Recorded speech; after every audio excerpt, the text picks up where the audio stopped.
ये semi automatic washing machine है जिसमें स्पिन चलाने पर बहुत तेज़ आवाज़ आने लगता था। तो इसको भी देखने के लिए आए कि इसमें प्रॉब्लम क्या है।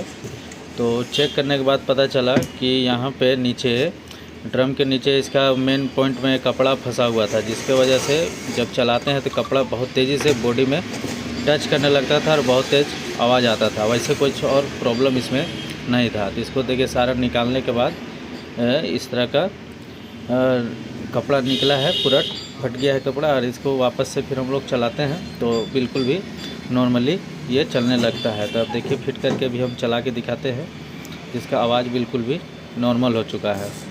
देखिए बिल्कुल भी आवाज़ सुन पाएंगे, बिल्कुल भी नॉर्मल आवाज़ है, जो मोटर का आवाज़ होता है वही आ रहा है। तो चैनल को सब्सक्राइब कीजिएगा, इस तरह के वीडियो मिलते रहेगा। थैंक्स।